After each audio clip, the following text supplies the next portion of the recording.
All right, welcome back to the GSMC Wrestling Laureate Podcast, brought to you by the GSMC Sports Network. Just going to reflect on what we talked about right quick. We had our WWE SmackDown talk, then we talked about some AEW Dynamite, and now we're going to talk about some TNA Impact, also Ring of Honor recap from last night.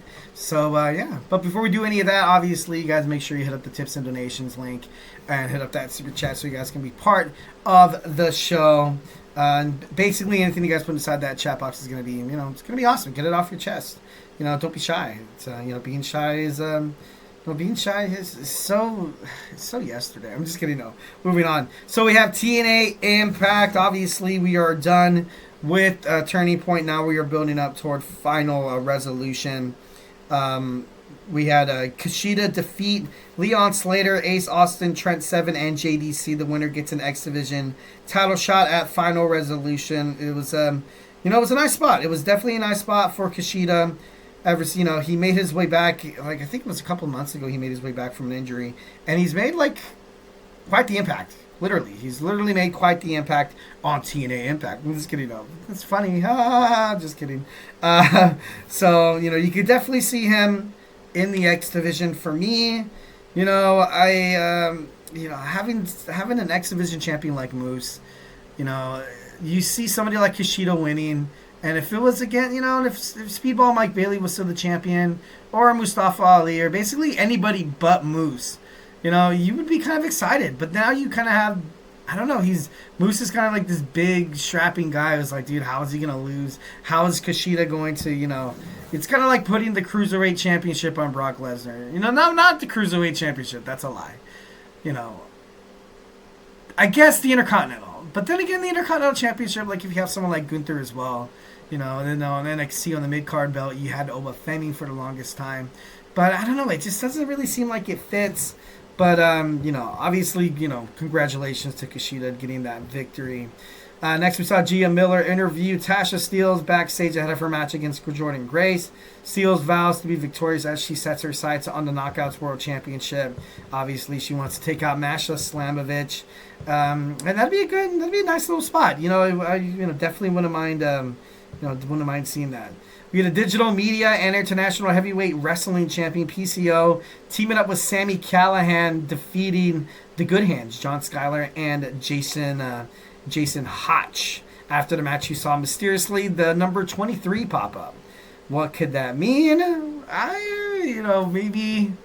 Honestly, I would not be able to. Well, it did happen after PCO's match. Maybe Matt Cardona? No, not Matt Cardona. Because, he's already kind of present on TNA, so it would make no sense for, it'd be kind of cool to see AJ Styles come back. I'm just kidding, no. Maybe an NXT superstar. Maybe.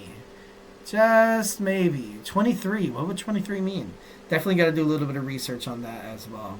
TNA World Champion Nick Nemeth is confronted by First Class in the backstage area. AJ Francis admits that it's been great. It's been a great year for Nemeth, but it's been the best year for him. Francis wants to enter the 2025 TNA World Championship, and Nick Nemeth obviously accepts his challenge without hesitation. Director of Authority Santina Morella makes it official for Final Resolution on December 13th. Damn, that's right around the corner. That's crazy. I feel like they just had a PLE. Wow, that's literally 2 weeks away. AJ Francis, I don't mind AJ Francis. He kind of be a little bit of a punk. But I definitely don't think he's going to be the one to take down Nick Nemeth. I thought Joe Hendry maybe they're waiting for him to in the beginning of the year, so they can have a nice little start from fresh spot where you can put the title on Joe Hendry and kind of just start knocking out momentum, knock, bing, bang, boom, kind of like a domino effect. But should be pretty badass. Eddie Edwards and Brian Myers received their contractually obligated rematch for the TNA World Tag Team titles as they challenge the Hardys. Eddie and Myers target the left leg of Matt in the early going, taking away the high-flying offense. Matt counters the roster cut from Myers into a side effect. Matt makes the match, makes the much-needed tag to Jeff. And the pace begins to quicken. Jeff flies with the whisper in the wind to both members of the system. Moments later, the Hardys bounce back with a plot twist to Eddie, followed by a splash. The Hardys bring out a table, but Alicia attacks them with a kendo stick to cause the disqualification. Kind of crazy. But, I think the Hardys recently signed a new contract with TNA as well. They belong in TNA. Matt Hardy was with AEW. I got to be honest, I was a little... it wasn't really wasn't really the best spot. Wasn't really the best spot for him. I really like him back on the TNA roster. And, Jeff Hardy had a lot of success in TNA back in the day. I think he's a former, TNA World Championship. I might be wrong. Don't quote me on that. But it's good for him. It's good for both of the superstars, and plus, since you had that collaboration with WWE and TNA, maybe it's always still up in the fray that the Hardy Boys could always make their way back to WWE. Just kind of hit a couple of spots here and there. It'd be good for their publicity as well as WWE's, because wrestling fans love their nostalgia. So the Matt Hardy and Jeff Hardy retained their TNA World Tag Team titles via disqualification. All right, next, Spitfire promised to show the world why they're the Knockouts World Tag Team Championships, with Danny Luna going one-on-one with Heather by Elegance. Next week, Director Authority Santino Marella announces that after what happened moments ago, the Hardy will defend the TNA World Tag Team titles against the system in a tables match at Final Resolution. So that's cool. That could be decent. That could not be too bad. Next, Jordynne Grace and Tasha Steelz renew their rivalry as both look to for perhaps another opportunity at becoming the Knockouts World Champion. Rosemary is also seen watching from the Raptors, obviously, where her mind is on, and, she wants to become TNA Knockouts Champion as well.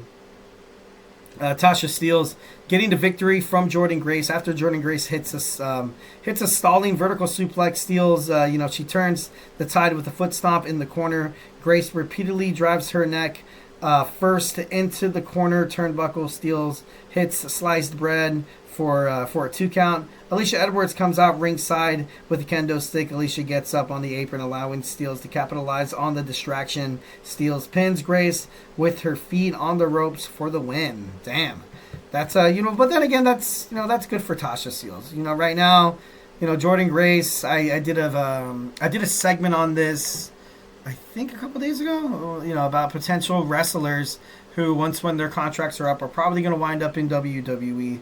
And Jordynne Grace is on that list.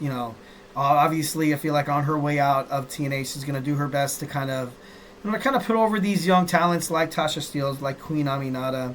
Well, not Queen Aminata. I'm sorry. Excuse me. Scratch that. That was wrong. Maybe like Alicia Edwards. There's maybe like Rosemary. There's a lot of possibilities that could derive from Jordynne Grace. Obviously putting over Masha Slamovich as well was actually pretty good. The match was actually pretty good for for both of them. But it should be it was good. It was good. It was a good spot for her. The Northern Armory, Josh Alexander, Judas Icarus, and Travis Williams and Frankie Kazarian defeat Steve Macklin, Eric Young, Jonathan Grisham, and Mike Santana. All 4 of those superstars. They had a pretty eventful, TNA turning point, especially, Frankie Kazarian. I like Frankie Kazarian. I think he's actually pretty cool. Josh Alexander, his contract with TNA still kind of, in hiatus. There's, there was a report from a wrestling news source stating that he could very much find his way into the Royal Rumble. That would be crazy. That would be pretty badass to kind of see that, would it be interesting to see if he won it, right? That'd be interesting. But then again, I don't know. I feel like it's already kind of predetermined that CM Punk's going to win. But that's just me. But, yeah. All right, TNA Impact goes off the air. That's, it was a good episode. All right, now we're going to focus on some... Sorry, my notes. I don't know why there's ads popping up. Oh, my God, that Pizza Hut triple... The three compartment or whatever. I'm sorry, I know, random. But no, yeah, they're serving it right now at Pizza Hut. That's actually pretty good. Oh my God, those little cinnamon buns or whatever. Oh my God, to die for. All right, this week's Ring of Honor Club obviously is it should be after pinning Chris Jericho on Wednesday. You had Tomohiro Ishii, who's continuing his march for another Ring of Honor World title. As he's facing Aaron Solo. If I face Aaron Solo. The Infantry, Carly Bravo and Sean Dean with Lee Majority and Shane Taylor defeated Tom Mitchell and Trace Parker. We also had... that's good for the Infantry. First and foremost, excuse me. They've recently been kind of...